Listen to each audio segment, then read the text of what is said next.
베드로 전서는 베드로가 본도, 가바도기아, 아시아 등에 흩어진 성도들에게 쓴 편지입니다. 이 흩어진 성도들이 누구고 베드로가 언제 어디서 그들을 만났을까? 이것이 혹시 예루살렘에서 믿었다가 흩어진 성도를 말하는 것이 아닐까 해서 알아봤더니 이들이 예루살렘 출신이 아니고 베드로가 아시아에서 사역을 하면서 만났던 사람들이라고 합니다. 여기에서 진짜 하나님의 종의 증거를 보는 것입니다. 한 군데에 양이 있는 것만 해도 대단한 것인데 원래 예루살렘에서 첫날에 3,000명이 세례를 받았던 것도 놀라운 일이었는데 베드로에게는 이처럼 다른 곳에도 이렇게 여러 양이 있다는 사실, 그리고 그들에게 이렇게 편지를 쓸 수 있다는 것은 대단한 것입니다. 정말로 하나님이 베드로와 함께 계셔서 지속적으로 누적되는 하나님의 일이 지속되고 있다는 증거기 때문이에요. 우리가 양을 얻는 것도 대단한 일이지만 장기간에 걸쳐서 그들과의 관계를 유지하고 교류할 수 있다는 것은 정말로 대단한 것입니다. 우리의 수고의 열매가 이처럼 지속되기를 원하는 것이 아닙니까?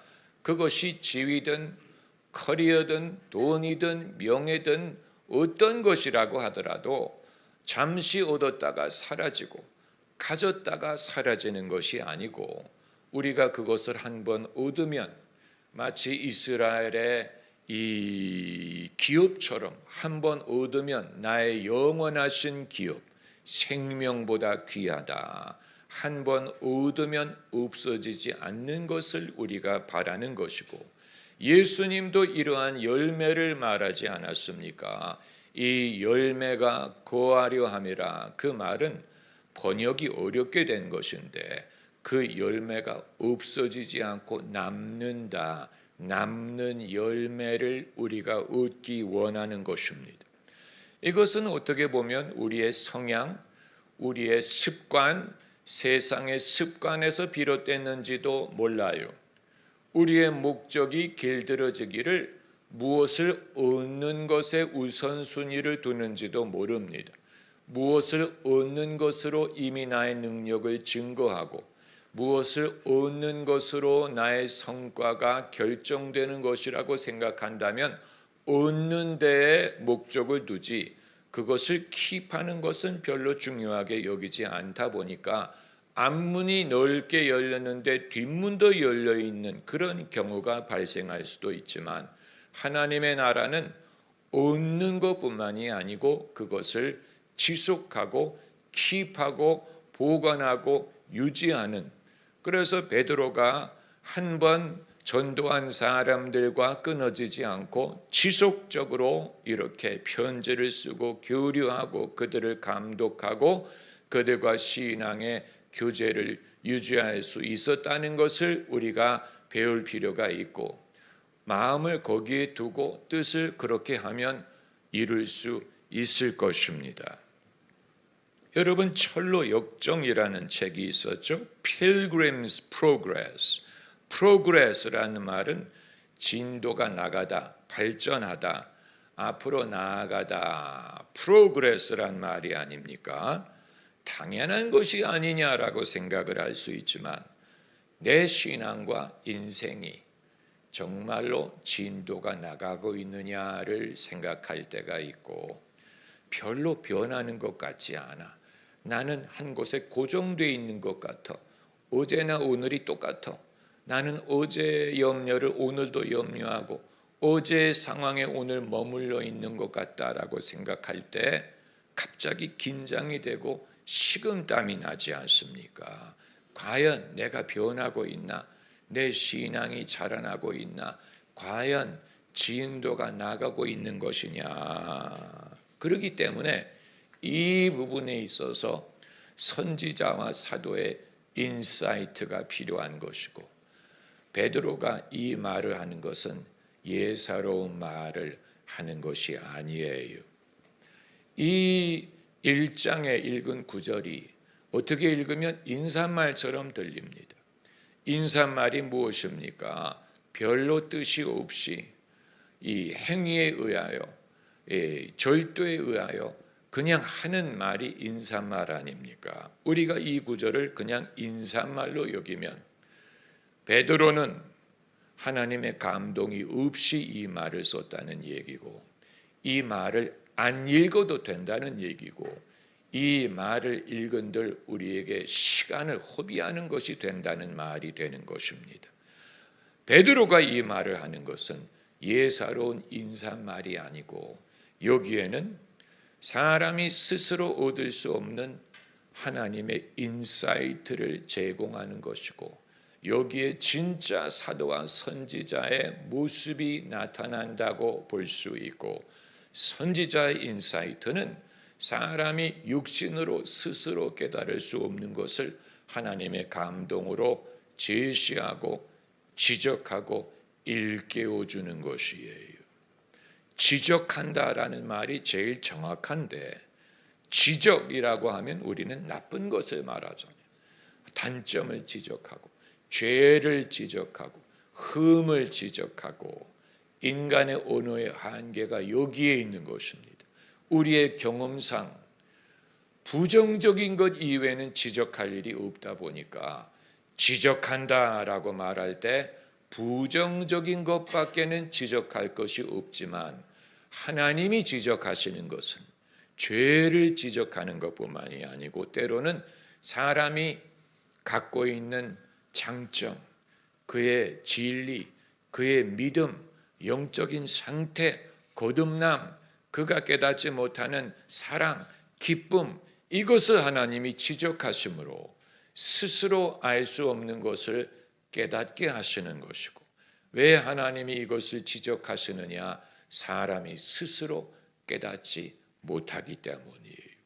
영적으로 권면한다는 말을, 우리가 영적으로 권면하는 것을 지난 수년에 걸쳐서 배우려고 했는데, 이 부분에 대해서 아직 긴가민가 하는 분들이 계시다면, 영적인 권면은 사람의 관점에서 의견을 말하는 것도 아니고 조언을 말하는 것도 아니고 사람의 관점에서 격려하는 것도 아니에요. 그건 이미 우리가 많이 해봤기 때문에 50보 100보예요.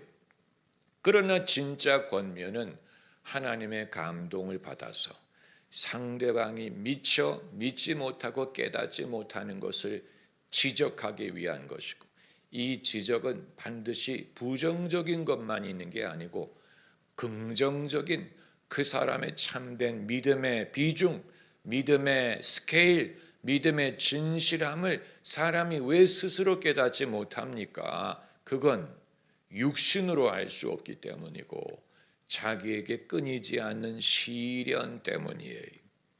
오늘 본문에서도 믿음의 시련이, 너희 믿음의 시련이 금을 연단함과 같이 너희의 믿음을 연단한다. 여러분, 연단이라는 것을 우리가 많이 들어봤지만 한 번도 본 적이 없잖아요. 포항제철에 가서 본다든가 무슨 어떤 현대 제철에 가면 연단이라는 것이 어떤 것인지를 알 수 있을 텐데, 연단이라는 것은 불을 사용해서 그 불의 풀물을 통하여 열의 온도를 높여서 쇠를 녹이는 과정인데, 쇠를 왜 녹입니까? 더 순수한 철을 만들기 위하여 쇠를 녹이는 것을 연단이라고 부르는 것입니다. 그러므로 쇠를 스멜팅이라고 하죠. 연단하는 곳에는 늘 수증기와 김이 올라갑니다. 연기가 올라가요. 제철소에 연기가 올라가는 굴뚝이 없습니다.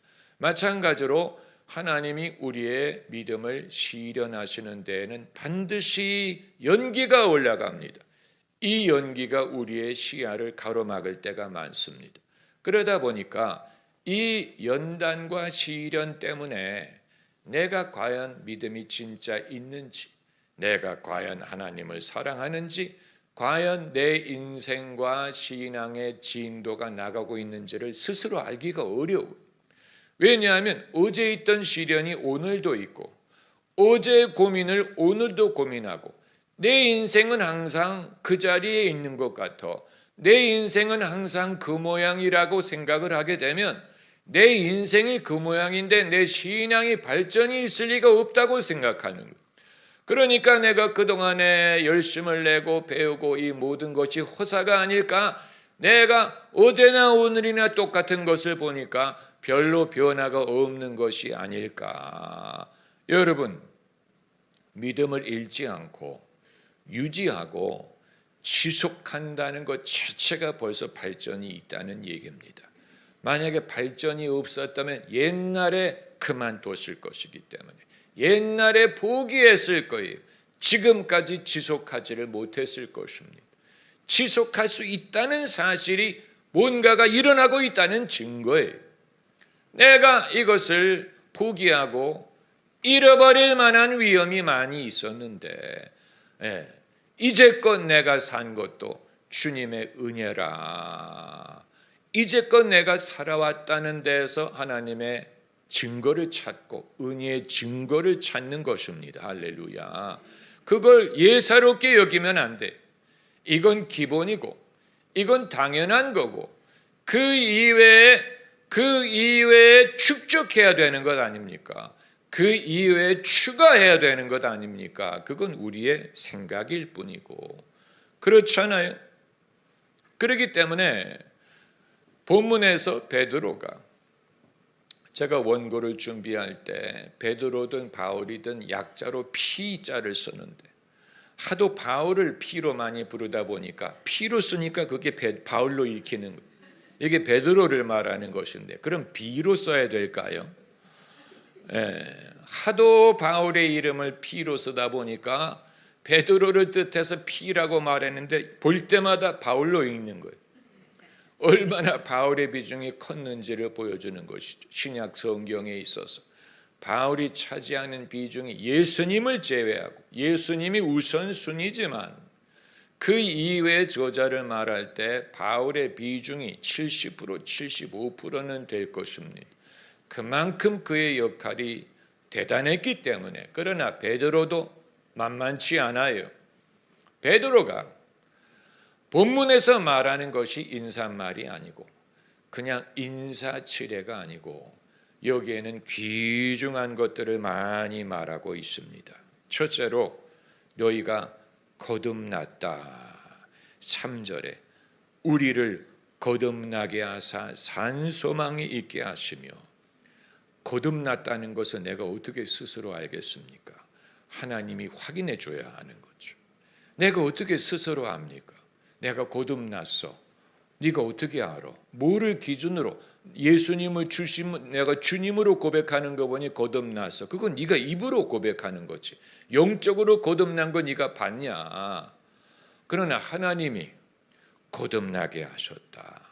거듭나게 하사 산 소망이 있게 하셨다. 사도의 역할, 선지자의 역할이 이런 데에 있는 것입니다.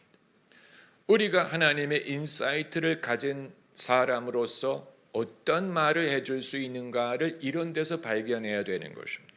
서로에게 어떤 말을 해주면 정말로 보배가 될 것이냐, 너무 평범하기 때문에 무시할 수 있는데 이것처럼 기본적인 게 없어.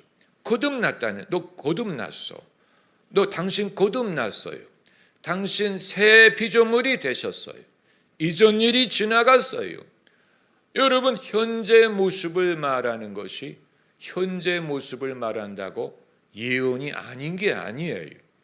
숨겨진 것을 말하는 것이면 다 하나님의 계시요 예언이 되는 거예요. 그러니까 스스로 판단할 수 없는 거듭남을 하나님의 감동으로 너희가 거듭나게 하사 산 소망이 있게 하셨다. 여기에서 벌써 이 기본을 다지고 시작하는 것입니다. 할렐루야. 그리고 뭐라고 말씀하셨습니까? 4절에 썩지 않고 더럽지 않고 쇠하지 아니하는 기업을 잊게 하시나니, 그냥 읽으면 지루하기 짝이 없어. 이런 말씀은 지루해. 볼 수도 없는 기업. 이건 사도니까 당연히 종교적인 말을 해야지. 그 종교적인 말을 해야지. 이런 식으로 생각을 할 수 있지만 여러분, 우리가 하늘의 기업을 믿지 않는다면 그 이외에 어떤 말을 하든지 다 근거도 없고 의미도 없는 것이 되는 것입니다. 만약에 이 기업을 우리가 믿지 않는다면 기독교가 말하는 그 대부분의 말은 서로 기분 좋게 하는 말밖에는 되지 않을 것입니다. 어떻게 하면 기분 좋을까? 어떻게 하면 서로 기분을 낮게 할까? 듣기 좋은 말, 격려가 되는 말, 위로가 되는 말, 아무리 격려를 하고 위로를 한다고 하더라도 하늘의 기업에 기반한 것이 아니면 그건 잠시 느끼고 지나가는 것이 되고 말 것입니다. 현대 기독교인들, 이 시대의 기독교인들이 잘못 길들여지는 위험이 거기에 있어요. 수많은 세계 유수한 교회와 그 교회들이 교회 음악을 아예 프로덕션화 해가지고 그 곡을 전 세계에 유통시키고 그리고 그 유행하는 노래를 못 불러서 야단이지 않습니까?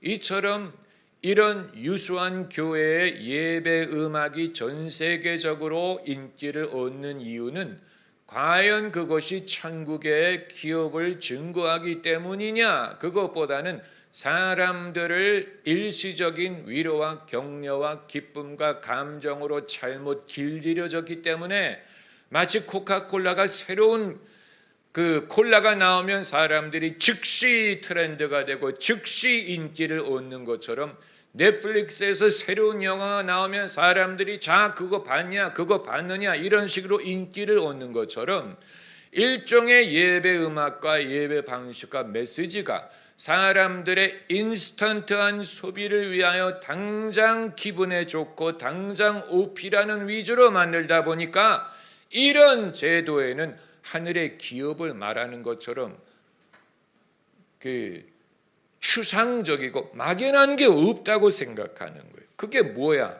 언제 얻는다는 거야? 그런 말보다는 즉시 내가 소비할 수 있는 것을 달라.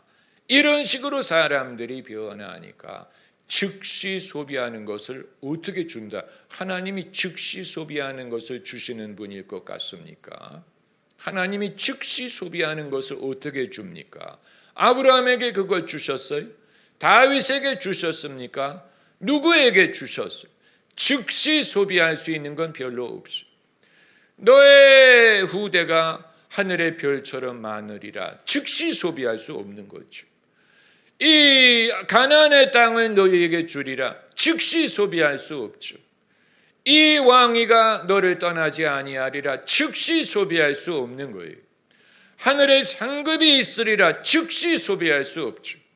우리는 즉시 쓸 수 있는 것을 찾는데 여러분 그건 기독교 신앙을 변질시키는 것이고 사람들을 잘못 길들이는 것이고 그런 사람은 소망이라는 것도 무의미하고 인내라는 것은 물 건너가고 믿음도 필요가 없는 거예요. 왜냐하면 믿음은 눈에 보이지 않는 것의 증거이기 때문에. 그러므로 이제 6절에 그러므로 너희가 이제 여러 가지 시험을 당하여 잠깐 근심하게 되지 않을 수 없었으나. 잠깐 근심이란 말을 했죠. 잠깐 근심. 여러 가지 시험. 한 가지만 있는 게 아니에요. 여러 가지 시험. 만약에 여러분에게 여러 가지 시험이 없다면 오히려 그것은 경악할 일입니다. 왜냐하면 앞으로 올 게 많다는 뜻이기 때문에. 그렇잖아. 나는 시련이 여러 가지가 아니고 한두 개밖에 없는데 그럼 그건 경악할 일이야. 왜냐하면 여러 가지가 있거든. 아직 못 봤다면 아직 와야 될 거야. 그렇기 때문에 내게 여러 가지 시험이 있다는 건 다행히 이게 정상이구나. 그래서 내가 잠깐 근심하게 되지 않을 수 없으나 7절에 너희 믿음의 시련이 불로 연대. 이게 바로 스멜팅. 금이나 철광석을 재련할 때 열이 나고 수증기와 연기가 나고 얼마나 이게 힘든 일입니까? 없어질 금보다 더 귀하여 예수 그리스도에 나타내실 때 칭찬과 영광과 존귀를 얻게 하려 함이라. 이게 바로 전심으로 기뻐하세 칭찬과 명성 얻게 하시네. 이게 여기서 따온 것입니다. 칭찬과 영광과 존귀를 얻게 하려 함이라. 그리고 예수를 너희가 보지 못하였으나 사랑하는도다. 이제도 보지 못하나 믿고 말할 수 없는 영광스러운 즐거움으로 기뻐하니. 이게 선지자의 인사이트예요. 듣는 사람이 아마 내가요? 정말요? 이렇게 반문할 거예요. 내가요? 내가 하나님을 사랑한다고요? 내가 기뻐한다고요? 이게 시련의 연기 때문에 보이지 않는 거예요. 내가 주님을 사랑한다고? 정말? 나도 모르는데, 느껴지지 않는 것 같은데. 내가 기뻐한다고요? 기뻐한다면 티가 나야 되는 것 아닙니까? 왜 베드로가 이 말을 합니까? 이 말을 하기 전에는 사람이 스스로 깨닫지를 못하기 때문에. 그러므로 당사자가 해야 되는 말 같은데, 내가 주님을 사랑해요, 내가 기뻐요, 당사자가 해야 되는 것 아닙니까? 기뻐하는 사람, 사랑하는 사람이 말을 해야 될 거 아닙니까? 그런데 왜 베드로가 이 말을 합니까? 말하기 전에는 모르기 때문에 그러는 거예요. 스스로 깨닫지 못하는 거예요. 자기가 주님을 사랑하는지를 스스로 자각하기가 어려운 거예요. 여러 가지 시련 때문에 오히려 내가 하나님에게 원망을 갖고 있는 것처럼 생각을 했는데, 그게 아니고 사랑한다고요? 나는 낙심하는 줄 알았는데 그게 아니고 내가 기뻐한다고요? 이걸 깨닫게 하기 위해 베드로가 이 말을 하는 거예요. 이건 남의 입장을 왜 말을 해요? 그건 그 사람 이외에는 누가 알겠어요? 사랑하는 사람이 알고 기뻐하는 사람이 알지. 왜 남이 그 말을 한 거예요? 그것도 멀리서. 이건 말해주지 않으면 스스로 깨닫기가 힘들기 때문에. 그러다 보니까 자기의 믿음을 과소평가하게 돼요. 자기의 인생과 시련의 진도가 안 나가고 있다고 생각을 하는. 여러분, 이건 하나님의 감동이 없이는 말할 수 없는, 진리를 알지니 진리가 너희를 자유케 하리라. 성령으로 말미암지 않고는 천국을 볼 수 신령한 것으로 신령한 것을 분별하느니라. 놀라운 것이지. 여러분, 이것은 우리에게 주시는 말씀이 되는 것뿐만이 아니고 우리가 어떻게 말하고 생각하고 우리가 어떻게 서로를 볼 수 있느냐를 보여주는 것입니다. 신앙인들이 서로를 서로를 볼 때 외모로 판단하려고 하지 말고, 얼굴 표정을 가지고 판단하려고 하지 말고, 눈빛을 가지고 판단할 수 없습니다. 눈빛만 보면 못 알아듣는 것처럼 보이죠. 눈빛만 보면 슬로우해 보여요. 왜 이렇게 더딜까? 그러나 눈빛으로 알 수 없는, 하나님의 영으로만 알 수 있는. 그래서 너희가 이 시련을 당하고 있지만 너는 하나님을 사랑하고, 그리고 뭐라고, 어떤 기쁨이라고 말했으면 영광스러운 즐거움으로 기뻐한다. 영광스러운 즐거움으로 기뻐한다. 하나님의 영감이 아니면 이렇게 장황하게 말할 리가 없어. 영광스러운 기쁨으로 즐거움으로 기뻐하니 믿음의 결국 곧 영혼의 구원을 받음이라. 할렐루야. 이미 받았기 때문에 받음이라고 말한, 받는 과정에 있다. 그 받는 선상에 일어나는 일이다. 이 믿음의 길로 가다 보니까 이런 일들이 있는 것이다. 너희가 믿음의 구원의 길을 가는 중에 이런 일이 너희에게 있다. 이 말을 하는 것입니다. 할렐루야.